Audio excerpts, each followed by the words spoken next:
ரசூலுல்லாஹி ஸல்லல்லாஹு அலைஹி வஸல்லம் அவர்களுடைய காலத்தில் இருந்த பெண்ணை பற்றி இப்னு அப்பாஸ் ரலியல்லாஹு அன்ஹுமா அவர்கள் சொல்கிறார்கள்.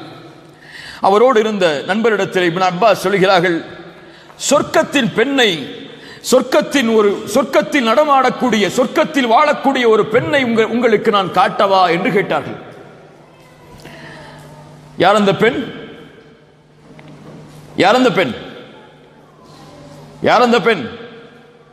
சொர்க்கத்தின் பெண். இந்த பெண் மௌத்தானால் சொர்க்கம் செல்வாள், ஆனால் வாழ்கிறாள் உயிரோடு. இப்னு அப்பாஸ் சொன்னார்கள், அந்த பெண்ணை உங்களுக்கு காட்டவா? அந்த தோழர் சொன்னார்கள், காட்டுங்கள். அந்த பெண் யார்? ஹாதிஹி இம்ரஅத்து ஸௌதா, இதோ நடந்து செல்கிறார்களே இந்த கருப்பு நிறத்து பெண் தான் அந்த பெண். இந்த பெண் அல்லாஹ்வுடைய தூதர் முஹம்மது ரசூலுல்லாஹ் ஸல்லல்லாஹு அலைஹி வஸல்லம் அவர்களிடத்திலே ஒரு முறை வந்தார்கள். வந்து சொன்னார்கள், இன்னி உஸ்ரா, யானி உஸ்ரா என்றால் எனக்கு வலிப்பு இருக்கிறது. வலிப்பு என்றால் தெரியுமா இல்லையா? அதுக்கு வேற ஏதாவது தமிழ் வார்த்தை இருக்கா? வலிப்பு, கொஞ்சம் கைகாலெல்லாம் திடீர்னு அவர்களுக்கு இது ஏதாவது இரும்ப கொடுத்தாதான் சரியாகும். இந்த மாதிரி எனக்கு வலிப்பு இருக்கிறது. நான் சந்தை போன்ற இடங்களில் சென்று கொண்டிருக்கும் போது திடீரென்று என்னை அறியாமல் வலிப்பு ஏற்படுகிறது. அத்தகஷஃப், அதனால் என் ஆடை விலகி விடுகிறது. யா ரசூலல்லாஹ் ஃபதுல்லாஹ் லி, எனக்காக அல்லாஹ்விடத்திலே துஆ செய்யுங்கள் என்று கேட்கிறார்கள். வலிப்பு ஏற்பட்டால் என்னுடைய ஆடை விலகுகிறது, நான் போர்த்திருக்கக்கூடிய ஹிஜாப் விலகி விடுகிறது. முழு ஆடை அல்ல, முடி தெரியலாம், கை தெரியலாம், காலில் உள்ள பகுதிகள் தெரியலாம், அவ்வளவுதான். இன்று நாம் எதை வெளிப்படையாக வெளிப்படுத்துகிறோமோ அதை அந்த பெண் மறைத்து இருக்கிறார்கள். அந்த வலிப்பு வந்தால் அவர்களை அறியாமல் அது வெளிப்படுகிறது. ரசூலுல்லாஹி ஸல்லல்லாஹு அலைஹி வஸல்லம் சொன்னார்கள், இன் ஷிஅதி ஸபர்தி வலக்கில் ஜன்னah வ இன் ஷிஅதி தஅவுத்துல்லாஹ் அய்யுஆஃபீகி, நீ விரும்பினால் நான் துஆ செய்கிறேன், அல்லாஹ் அதன் மூலமாக உனக்கு குணப்படுத்தலாம். நீ விரும்பினால் பொறுமையாக இரு, உனக்கு சொர்க்கம் உண்டு. ரெண்டு தான், சரியா? நான் துஆ செய்கிறேன், அல்லாஹ் ரப்புல் ஆலமீன் உனக்கு என்ன செய்யலாம்? இந்த நோயை குணப்படுத்தலாம். அல்லது நான் துஆ செய்யல, நீ பொறுமையா இரு, உனக்கு சொர்க்கம் கிடைக்கும். நாம் எதை தேர்ந்தெடுப்போம்? வலிப்பு நோய் குணமாகணுமா அல்லது சொர்க்கம் போகணுமா? உள்ள மனசாட்சியோடு சொல்லணும். அந்த பெண் சொன்னார்கள், யா ரசூலல்லாஹ் அஸ்பிர், நான் பொறுமையோடு இருக்கிறேன். அல்லாஹு அக்பர், அல்லாஹு அக்பர். நபித்தோழிகள் அவர்கள், அஸ்பிர் யா ரசூலல்லாஹ், நான் பொறுமையை கடைபிடிக்கிறேன் அல்லாஹ்வுடைய தூதரே. மறுபடியும் கேட்டார்கள், யா ரசூலல்லாஹ் இன்னி அத்தகஷஃப் ஃபதுல்லாஹ், வலிப்பு நோயை பற்றி கூட எனக்கு கவலை இல்லை யா ரசூலல்லாஹ், என்னுடைய ஆடை கொஞ்சம் விலகுகிறது அந்த நேரத்தில், அதற்காக அல்லாஹ்விடத்திலே துஆ செய்யுங்கள் என்று சொன்னார்கள். அல்லாஹு அக்பர், அல்லாஹு அக்பர், அல்லாஹு அக்பர். இன்னி அத்தகஷஃப் ஃபதுல்லாஹ் லி,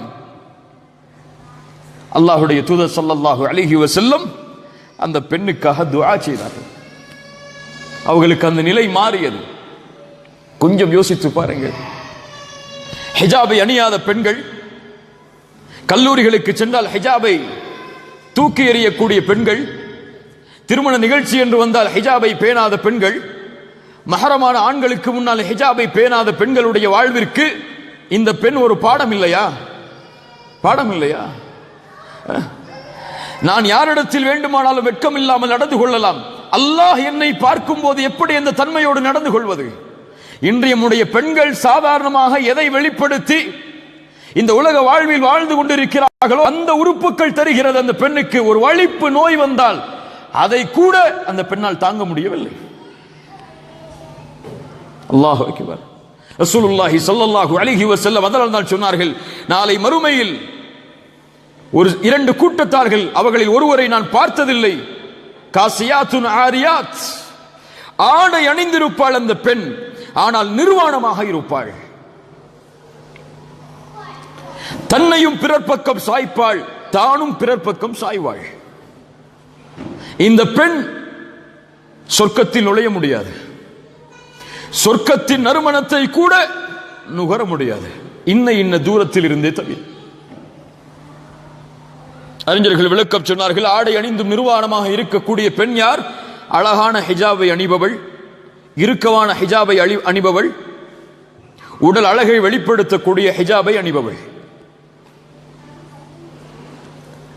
ரசூலுல்லாஹி ஸல்லல்லாஹு அலைஹி வஸல்லம் அவர்கள் இந்த நபி மொழியை எமக்கு சொன்னார்கள். கண்ணியத்துக்குரியவர்களே, ஆயிஷா ரலியல்லாஹு அன்ஹா யார்? ஆயிஷா ரலியல்லாஹு அன்ஹா ரசூலுல்லாஹி ஸல்லல்லாஹு அலைஹி வஸல்லம் உடைய மனைவி. யாருடைய மகள்? அபூபக்கர் சித்திக் ரலியல்லாஹு அன்ஹு அவர்களுடைய மகள். அவர்கள் சொல்கிறார்கள், குன்து அத்குலு பைத்தி அல்லதி துஃபின ஃபீஹி ரசூலுல்லாஹி ஸல்லல்லாஹு அலைஹி வஸல்லம் வ அபி. நான் ரசூலுல்லாஹ்வுடைய மரணத்திற்கு பிறகு, என் தந்தையின் மரணத்திற்கு பிறகு என் வீட்டில் நுழைவேன். அவங்களுடைய வீடு எது? ஆயிஷா ரலியல்லாஹு அன்ஹா வீடு எது? ரசூலுல்லாஹ் அடக்கம் செய்யப்பட்ட இடம். ரசூலுல்லாஹ் எங்கே மூத்தானார்கள்? மதீனாவில் மூத்தானார்கள். அது குழந்தைக்கு கூட தெரியும். மதீனாவில் எங்கே? நேற்று பார்த்தோம் ரசூலுல்லாஹ்வுடைய மரண செய்தியை பார்க்கும்போது, மாத ரசூலுல்லாஹி ஸல்லல்லாஹு அலைஹி வஸல்லம் வஃபி பைத்தி வஃபி யௌமி, என் நாளில் என் வீட்டில் தான் ரசூலுல்லாஹ் மூத்தானார்கள். ரசூலுல்லாஹ்வுடைய நபிமார்களை பொறுத்தவரை அவர்கள் எங்கே மரணமாகிறார்களோ அதே இடத்திலேயே அடக்கம் செய்யப்படுவார்கள். ரசூலுல்லாஹ் எங்கே அடக்கம் செய்யப்பட்டார்கள்? ஆயிஷா ரலியல்லாஹு அன்ஹாவுடைய வீட்டில். இன்று இருக்கக்கூடிய ரசூலுல்லாஹ்வுடைய கபர் எங்கே இருக்கிறது? மஸ்ஜித் நபவியில். ஆயிஷா ரலியல்லாஹு அன்ஹாவுடைய வீட்டில். சொல்கிறார்கள், நான் என் வீட்டில் நுழைவேன் அல்லாஹ்வுடைய தூதர் மரணமானதற்கு பிறகு, என்னுடைய தந்தை அபூபக்கர் மரணமானதற்கு பிறகு. எப்படி நுழைவேன்? என்னுடைய ஆடையை அணிந்து கொண்டு, இயற்கையாக என் கணவருக்கு முன்னால் என்ன ஆடையை அணிவதற்கு எனக்கு அனுமதி இருக்கிறதோ, இயற்கையாக என் தந்தைக்கு முன்னால் என்ன ஆடையை அணிவதற்கு அனுமதி இருக்கிறதோ அந்த ஆடை அணிந்து கொண்டு என் வீட்டில் நுழைவேன். அந்த வீட்டில் யாரெல்லாம் அடக்கம் செய்யப்பட்டிருக்கிறார்கள்? என் கணவரும் என் தந்தையும். அதனால் ஃபலம்மா துஃபின உமர் மஅஹும், உமர் ரலியல்லாஹு அன்ஹு அவர்களோடு அடக்கம் செய்யப்பட்டதற்கு பிறகு, உமர் ரலியல்லாஹு எங்கே அடக்கம் செய்யப்பட்டார்கள்? எங்கே? ரசூலுல்லாஹி ஸல்லல்லாஹு அலைஹி வஸல்லம் அவங்களுடைய வீட்டில் தான். யாருக்கெல்லாம் அந்த அனுமதி கிடைத்தது? அபூபக்கர் ரலியல்லாஹு அன்ஹு. இன்னொரு இடம் யாருக்காக இருந்தது? ஆயிஷா ரலியல்லாஹு அன்ஹா அவர்களுக்காக இருந்தது. உமர் இப்னு கத்தாப் மரண நேரத்தில் தன் மகளிடத்திலே சொன்னார்கள், ஆயிஷா அவர்களிடத்திலே செல்லுங்கள், உமர் அனுமதி கேட்கிறார், கலீஃபா அனுமதி கேட்கிறார் என்று சொல்லாதீர்கள், உமர் அனுமதி கேட்கிறார் என்று சொல்லுங்கள். அந்த நபியோடு அவருடைய தோழரோடு அவரும் அடக்கமாவதை விரும்புகிறார் என்ற செய்தியை சொல்லுங்கள். அனுமதி கொடுத்தால் என்னை அடக்கம் செய்யுங்கள், அனுமதி கொடுக்கவில்லை என்றால் முஸ்லிம்களுடைய கபரிஸ்தானுக்கு என்னை கொண்டு செல்லுங்கள். இப்னு உமர் அனுமதியை வாங்கி வருகிறார்கள். ஆயிஷா ரலியல்லாஹு அன்ஹா சொன்னார்கள், எனக்காக வைத்திருந்த இடம் உமர் கேட்கிறார், கொடுத்து விடுகிறேன் ரலியல்லாஹு அன்ஹு. மறுபடியும் சொன்னார்கள், என் மகனே, மறுபடியும் நான் மரணமாகிவிட்டால் என் ஜனாசாவை சுமந்து செல்லுங்கள், ஆயிஷா ரலியல்லாஹு அன்ஹாவுடைய வீட்டில் வாசலில் வையுங்கள், உள்ளே நுழைந்து கேளுங்கள், கலீஃபா கேட்கிறார் என்று சொல்லாதீர்கள், உமர் கேட்கிறார் என்று கேளுங்கள், அவர் அனுமதி கொடுத்தால் உள்ளே எடுத்து செல்லுங்கள், அனுமதி கொடுக்கவில்லை என்றால் முஸ்லிம்களுடைய கபரிஸ்தானுக்கு எடுத்து சென்று விடுங்கள். அல்லாஹு அக்பர். ஆயிஷா ரலியல்லாஹு அன்ஹா அனுமதி கொடுத்தார்கள். முதலாவதாக ரசூலுல்லாஹி ஸல்லல்லாஹு அலைஹி வஸல்லம் உடைய கபர் இருக்கும், அதற்கு பிறகு அபூபக்கர் சித்திக் ரலியல்லாஹு அன்ஹு உடைய கபர் இருக்கும், அதற்கு பிறகு உமர் இப்னு கத்தாப் ரலியல்லாஹு அன்ஹு உடைய கபர் இருக்கும். ரசூலுல்லாஹி ஸல்லல்லாஹு அலைஹி வஸல்லம் உடைய அவர்களுடைய கபர், அவர்களுடைய தோள்பட்டைக்கு நேராக அபூபக்கர் ரலியல்லாஹு அன்ஹு உடைய தலை இருக்கும், அவர்களுடைய தோள்பட்டைக்கு நேராக உமர் இப்னு கத்தாப் ரலியல்லாஹு அன்ஹு உடைய கபர் இருக்கும். அந்த தலைகளை கூட நேராக ஆக்கிவிடக் கூடாது என்று நபித்தோழர்கள் பயந்தார்கள். ஏன்? ரசூலுக்கு இருக்கக்கூடிய கண்ணியம் வேறு, அபூபக்கருக்கு இருக்கக்கூடிய கண்ணியம் வேறு. அபூபக்கருக்கு இருக்கக்கூடிய கண்ணியம் வேறு, ரலியல்லாஹு அன்ஹு. உமர் அவர்களுக்கு இருக்கக்கூடிய கண்ணியம் வேறு. அதனால் ஜனாசாவை அடக்கம் செய்யும் போது கூட ரசூலுல்லாஹ்வுடைய தோள்பட்டைக்கு நேராக அபூபக்கர் அவர்களுடைய ரலியல்லாஹு அன்ஹு அவர்களுடைய தலையை கொண்டு வந்தார்கள். அபூபக்கர் அவர்களுடைய தோள்பட்டைக்கு நேராக உமர் ரலியல்லாஹு அன்ஹு அவர்களுடைய தலையை கொண்டு வந்தார்கள். கிப்லாவை நோக்கி அவர்களுடைய தலை திரும்ப இருக்கும். இந்த 3 பேருடைய கபர் வந்ததற்கு பிறகு என் தந்தை என்னுடைய கணவர் இருக்கும் போது நான் இயற்கையான ஆடையில் உள்ளே நுழைவேன். ஆனால் எப்போது உமர் அடக்கம் செய்யப்பட்டாரோ, ஃபவல்லாஹி என் ரப்பின் மீது சத்தியம் செய்து சொல்கிறேன், மா தகல்து நான் அந்த வீட்டில் நுழைய மாட்டேன் முழுமையான ஹிஜாபை அணியாமல். வஹுவ மையித் உமர் அவர்கள் உயிரோடு இருக்கிறார்களா? உயிரோடு இருக்கிறார்களா? மையித். ஒரு ஜனாசாவிற்கு முன்னால் கூட ஆயிஷா ரலியல்லாஹு அன்ஹா சொன்னார்கள், என்னுடைய ஹிஜாபை முழுமையாக அணிந்துதான் அந்த அறைக்கு அதற்கு பிறகு நுழைவேன் என்று. அல்லாஹு அக்பர், அல்லாஹு அக்பர்.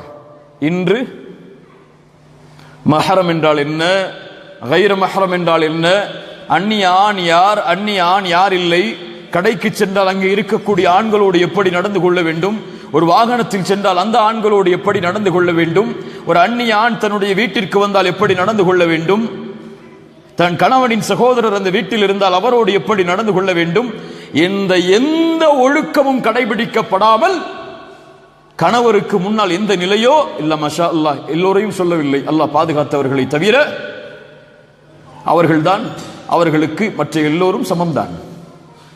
கணவரிடத்தில் எப்படி பேசுவார்களோ அப்படித்தான் ஒரு பொருளை வாங்க சென்றாலும் மற்றவர்களிடத்திலும் பேசுவார்கள். இல்ல, மஷா அல்லாஹ், அல்லாஹ் பாதுகாத்தவர்களை தவிர. ஆயிஷா ரலியல்லாஹு அன்ஹா கணவன் உயிரோடு இருக்கும் போதும் அதே நிலை, தந்தை உயிரோடு இருக்கும் போதும் அதே நிலை, தந்தையும் கணவரும் மரணமானதற்கு பிறகும் அதே நிலை, ஒரு அந்நிய ஆண் உள்ளே நுழைந்ததற்கு பிறகு அதுவும் மையித்தாக அவர்களுடைய நிலை வேறு. இந்த வெட்க குணத்தை தான் இஸ்லாம் எதிர்பார்க்கிறது. அவர்கள் சொல்கிறார்கள் அதே வார்த்தையை. ஏன் நான் அப்படி அமைத்துக் கொள்வேன் தெரியுமா? ஹயாஅன் மின் உமர், உமரோடு நடந்து கொள்ள வேண்டிய வெட்க குணத்தால். ஹயாஅன் மின் உமர். சுப்ஹானல்லாஹ்.